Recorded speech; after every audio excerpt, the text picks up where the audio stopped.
18, in fact, masenze be 19 ngokwemizuzu ibethele insimbi yeshumi. Ngiyazi ke mphulaphuli ke ngolwesithathu wokuqala enyangeni siye sisakha amakhaya noBishop Patrick Hlengane.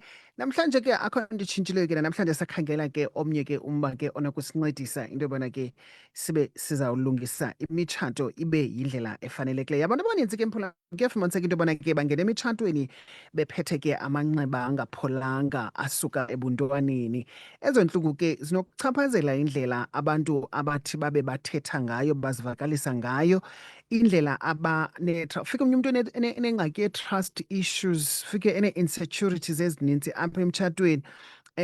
Abe nengxaki nangendlela asombulula ngayo ingxabano kwanendlela athanda ngayo iqabane lakhe. Kodwa ke namhlanje siyabuza, ingaba umntu angaphila na ubomi basemtshatweni obunempilo nangona ekhe wadlula kwiintlungu zobuntwana? Ukusikhanyisela ke ngalo mba sincokela ke noBishop Patrick Hlengane. He's live in our Queenstown studios. Mfundisi, masikubulise tata, sikwamkele inkosi kakhulu ngoba nathi enkqubeni namhlanje.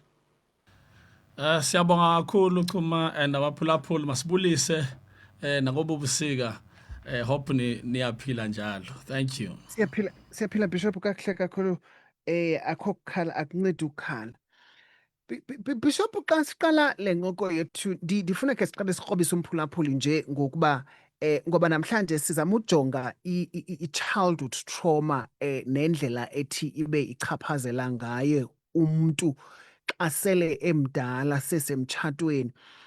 Mhlawumbi yintoni kuqala i-childhood trauma? Xa sisithi ubani usafarisha for i-childhood trauma, but ke ngoku sesiyibona seke lapha kwi-40s 50s zakhe esemtshatweni ichaphazela umtshato. Sithi no man, reason why wena ubehave ngolu hlobo apha emtshatweni kungenxeni yobana zange uyosule i-childhood trauma yakho isenezikazi ezingekapholi.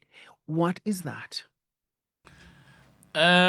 Njengoba sisazi Chuma ukuthi abantu bakhuliswa as family, bakhuliswa izindaba basuka kuzo, bakhuliswa sisikolo. Kodwa indawo yokuqala ifamily akhulela kuyo, indlela i-childhood trauma, indlela yentlukumezo eyenzeke ebukhuleni kwakho. Linxeba olufumene ebuntwaneni, indlela lokhule ngayo, yiyo le fumanise ba xa ungakhulanga kakuhle siyibiza ngoba une-childhood trauma, because laa ndlela ongakhulanga ngayo izawuziveza ebudaleni bakho. Elaa nxeba walithola usemncinci lizawuhamba liziveze indlela ozodila ngayo nabantu, indlela ozodila ngayo nee-spouses, indlela ozodila ngayo nee-friends, kanti yile ndlela obhildeke ngayo apha ekukhuleni. Uba uye wahlukumezeka apha usemncinci, loo nto iye ivele apha ebudaleni bakho. That's what we call childhood trauma. Xa sisithi mfundisi iye iziveze apha ebudaleni, what do we mean?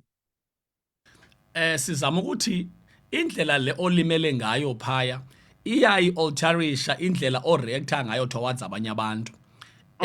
Uba ukhule ngothando, unqabe kakhulu buveza ububi apha ebudaleni ngoba yinto seyilapha kuwe le, yakheleka apha kuwe ngendlela okhuliswe ngayo.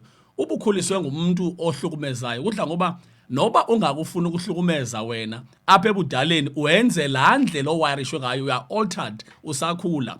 Iziveza ngaloo ndlela into yoba yindlela le orelate ngayo nabantu echazayo into yoba ubukhuliswe kanjani, yindlela le oziphatha ngayo phambi kwabanye abantu evezayo into yoba ubukhuliswe kanjani. Thank you. You can be part of this conversation now. Mphulaphuli ekhaya ngokuthi sithumele ivoice note okanye usifowunele on 0725145381 kanye ke usidrophele icomment kwikhasi lethu lokuncokola Facebook Vukani Community Radio.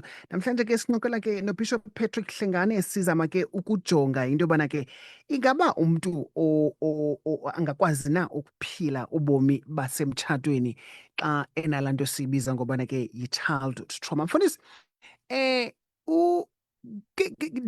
ndiliqaphela njani iqabane lami into yobana no man, if sine-conflict apha endlini, because ke singabantu, we cannot run away from that, into yobana singabantu and iingxaki zizawuhlala zikhona as long as siselapha emhlabeni. Sizawuba nengxaki, but ixhomekeke into yobana sizisombulula njani na iingxaki zethu thina as abantu abathandanayo abasemtshatweni. But ndiqaphela njani ke ngoku xa sendiqonda into yobana mna njengepartner yakho into yobana no, I don't think lo muntu uzihandlisha izinto ngendlela right and unobangela ayindim okanye ayiyo lengxaki sihlangabezana nayo ngoku emtshatweni kodwa inento yokwenza nemvelaphi yakhe which is indlela akhule ngayo. Yes, masiqale kule ndala ebendisitsho into yokuba lento iziveza apha ebudaleni bakho. For example, uba nixabana ngecephe leswekile, nje umzekile ngecephe leswekile. Hayi nene uthatha isibhamu afuna ukudubula. Ongathi lento iyamtriggerisha lento uxa kuba inoba ilevel yomsindo yoswekile bengafananga into bangaze uthatha isibhamu. Usho ukuthi leswekile ibe yitrigger yento awayenziwa esamncinci okanye webelwa kakhulu impilo yakhe ngoku xa ibona ngathi umthathela iswekile inene ufuna ukurhwaphiliza ngendlela ngo because istyle sakhe sokuresponda is the style of irresponse yakhe iba exaggerated. Uvela ubona uba hey ikhona ingxaki apha ngeke lo sithi xa bento encinci kangaka udubule kangaka. And also emotional patterns zakhe kanye emotional levels zakhe they have always very high. Into encinci nje iyamkhubekisa, into encinci nje imenza enza izinto obona ba imeasure lento ye response yakhe ayilingana lento ayenzileyo. Ndithi ke ngoku ku-easy ukubona ngaloo ndlela ngoba yonke into lapha i-exaggerated. Uba man indlela le ndlela akhala ngayo inene uba inene indlela omoshe ngayo yena avela athethe izinto ezingadibana bomba hayibo ungathi udibanisa into ezingadibaniyo nje apha into yoba nidila ngale nto encinci ndila ngayo yena uzisa the whole thing here then you can actually mark and see ukuthi ikhona ingxaki ekhona because yonke into yakhona i-exaggerated. Nokuba wenze into encinci wena umonile ke uvela ngakuthembi le ndlela obuya ku-avoida ngaphela naba inyanga xa kuba hayibo yinto le ingangaze undi-avoidele inyanga yonke. Zama ukuthi ke yonke into yakhona it's always exaggerated and that can make you see ukuba lo muntu lo unengxaki zokukhula soze kaloku umuntu abehave abnormally ngale ndlela. Ithi ke ngoku into angaphila nomuntu kuloo nto, yes angaphila kuloo nto. Thank you. June was Men's Mental Health Awareness Month and ezinye zezinto ebesincokola ngazo mfundisi phayana ibizizokuba sisenamadoda ekusenzima into yobana makathethe ngenxeni mhlawumbi yokuba yendlela amadoda ebefudula ekhuliswa ngayo because amadoda kunalanto yobana kuthiwe indoda ayikhali, indoda kufuneka iqine and ufumanisa into yobana phaa ekhayeni kunemisebenzi ethile ezawudizayin into yobana mayenziwe ngamadoda kuba kusithiwa kusokhiwa indoda. Deske sabe sizoba namadoda angakwazi ukuthetha xa engaziva kakuhle, engakwazi ukuba avakalise imvakalelo zabo. Surely xa uzawuthi usemtshatweni nomntu abe engakwazi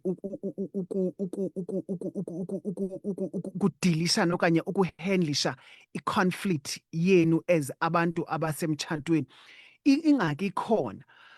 But ke ngoku ndifuna ke sihlangabeze ngolu hlobo. Uyakwazi umntu one-childhood trauma into yobana akwazi uphoncuka kuyo, akwazi ulunga, aphinde abe ngumuntu alright, okanye if sidilishana nochuma who is suffering for into ye-childhood trauma, hayi ke kuyawude kubuye uYesu. It's now or never. Njengoba usowutshila into yoba zikhona izinto ezimoshwe indlela esikhulise ngayo, indlela i-community ezithathe ngayo izinto, sathatha njengale nto nge-norms ezithathwe njenge-status quo. Into yokoba kuyofuneka kuqala si-challenge ezo zinto njengale uthetha ngayo into yoba kuthi indoda ayithethi, indoda ayincwini, indoda ayikhali. Kofuna sizame ukuba silwe nale stereotype kuba asincedi nganto. Okwesibini, xa ndithetha ngendaba ye-healing yalo mntu ukuba yena uyarecognize na ukuba mfondini ngeke indaba yakho ikhona into yakulimaza usemncinci. Ngoba xa engarecognize umuntu, no matter how you try to help the person, xa evalile yena engafuni ukuncedakala, hayi kawubuya uYesu. Ngoku ndizama ukuthi ke kwi-normal circumstances abantu abakhuliswe ngale nto beyindoda ayikhali nabantu abakhule kabuhlungu, still both of these people bangaphila xa berecognize ukuba ayisebenzi le nto yokuthi indoda ayikhali. kwayona because i-results zayo zidaya nalo ke ngokuchuma njengoba umzekelo ngaweke one-childhood traumas into yoba kufuneka ipartner yakhe le imbonise uba mfo unengxaki apha udinga uncedo. Xa umthanda umuntu awumthandeli uba umbhuqe ngamanga, umthandela uba umxelele into okuyinyani uba mfo ikhona ingxaki, funeka udibane nee-specialist uzama uncedwa kule nto or else izawuphela le nto ethu siyithandayo apha. Ngoku ke menze arecognize uba uyaludinga uncedo and therefore akwazi ukuvula. Ngoko akulula ukuthi ungavela umncede kuba uyibona unupha ngaphandle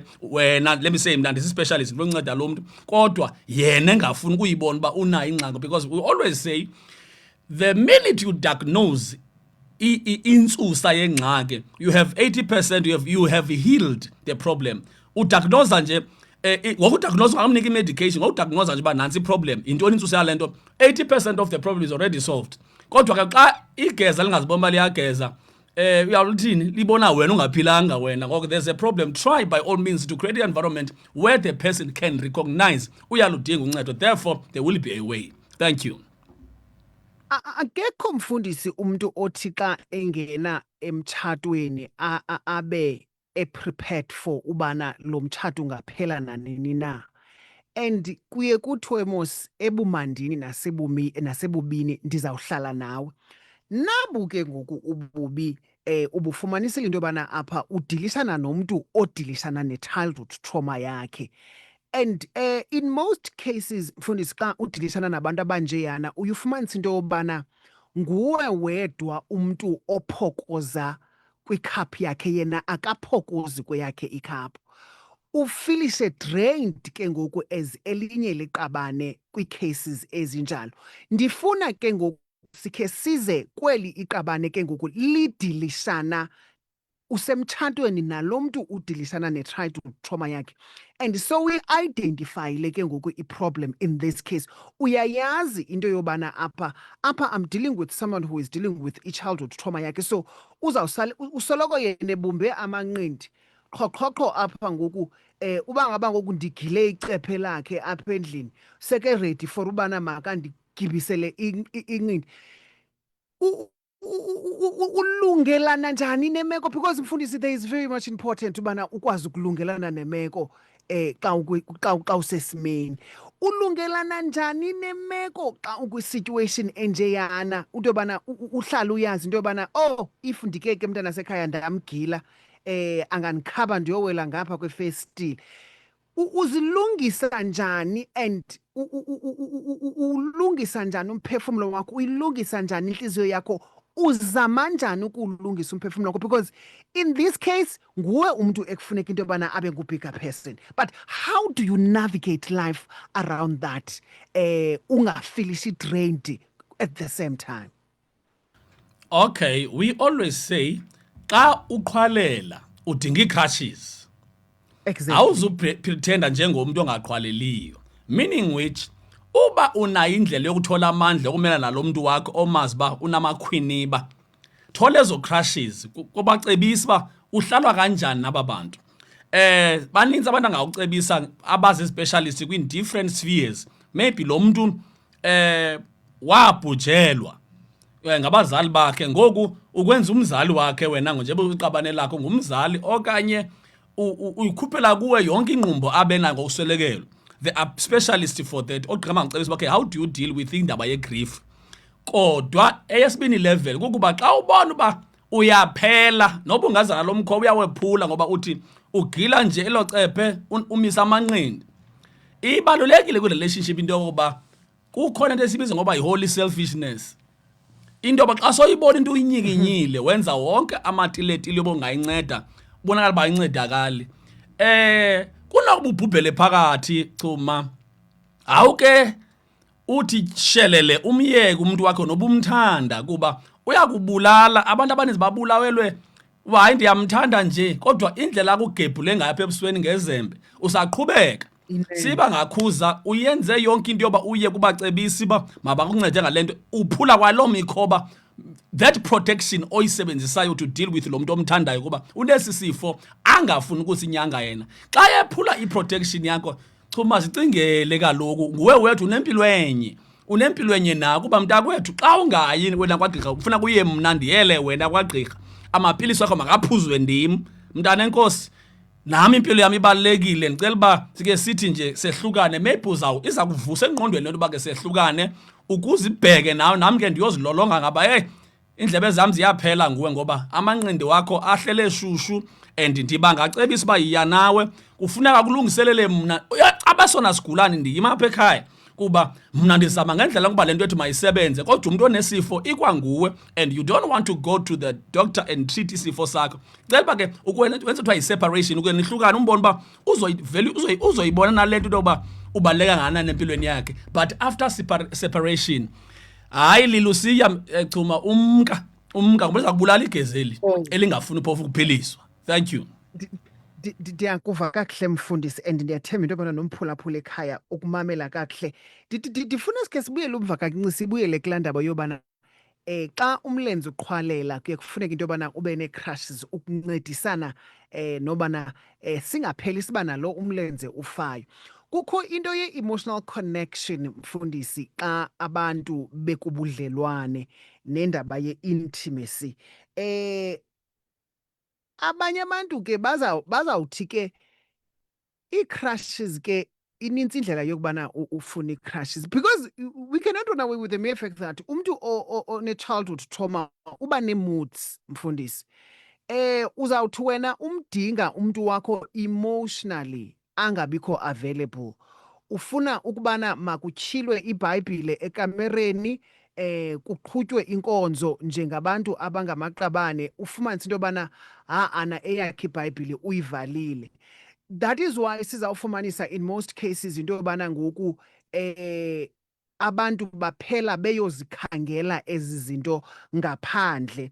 Abanye abantu ke bathi ke xa bezithethelela kukho laa line mfundisi ithi my past made me who I am. Ndiyafuna uyazi into yobana ingaba la line ingakwazi na ukuncedisana nobani into yobana ahilishe from their childhood trauma and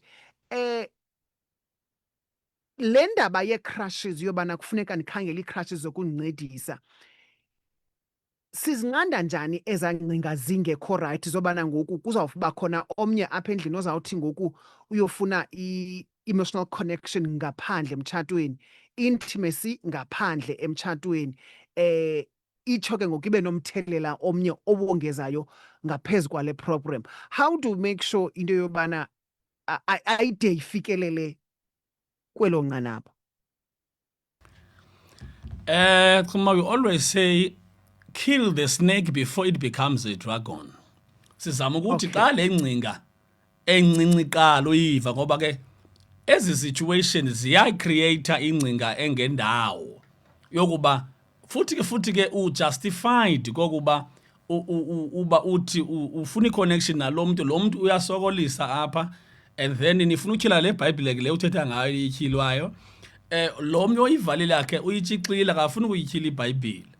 Mawuthini ke ngoku ziyaqala ingcinga because zenziwa yi-situation le embi odlula kuyo because umuntu othanda naye ufuna uconnecte naye emotionally. Ngoko ke ngoku xa ufumanise omnye uyakuresista obvious automatically ingcinga ezimbi zizawufika engqondweni. Ndithi kodwa ke azivele zize sezihamba ngomlilo omkhulu ziqala kancinci yibulale inyoka phambi koba ibe idragon, meaning which try to talk about this thing bamfo ngale ndlela oqhuba ngayo. Don't you think uzondifake kulingweni na? Don't you think uzondenzela uba kube nzima uyive kwelo ndawo leyo? Ukuba kuyabonakala into yoba akazimiselanga ukutshintsha noma kunjalo,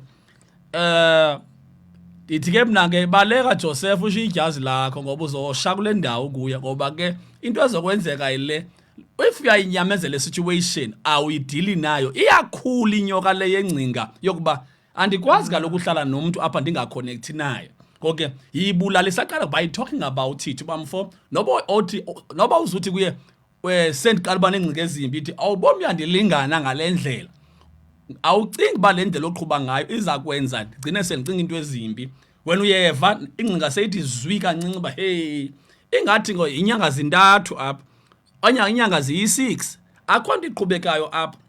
As a counselor abanye bahlala no 4 years no 5 years abantu bengaconnect, umuntu enyamezela into apha gqabhuka khona emke kakhulu imoshe kwanto ekhona ithi ke mntanke just kill the snake before it becomes a dragon bite. Just talking about it bamfo, the way you are dealing with me izawundenza ndingene kulingweni. Don't you think we need help kule situation because we need to connect? Obviously that can push lo muntu kulanto ba nansi intsusa yonke lento engakwazi kwakhe ukuconnecta nawe ila childhood trauma, and it's necessary that he must get proper help. Uba ke akazimisela ukuthola uncedo for uzondenza ngene kulingweni, or else to save myself I need to leave this relationship noba ndiyakuthanda ngoba uzawundenza into endingeyiyo xa ungafuni wena ukulunga kwelakho icala. Yet we have to connect emotionally. Thank you.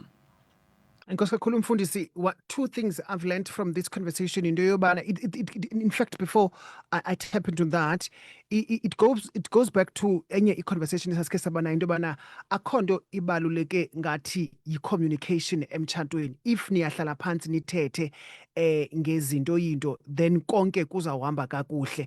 Another thing I've learned from this conversation into yobana unfortunately if ever lo muntu nengxaki akakabikho willing into yobana makabe uzawukwazi ufuna uncedo, akho nto izawukwenzeka. So now therefore wena mntu ungaphaya akunyanzelekanga into yobana uscratche kakhulu for umntu ongekho willing into yobana makabe uzawufuna uncedo.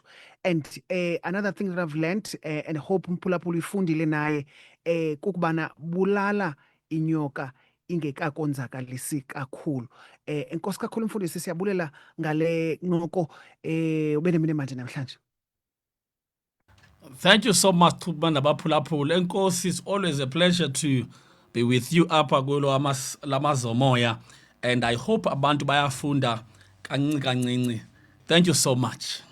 Enkosi kakhulu mfundisi, bayafunda.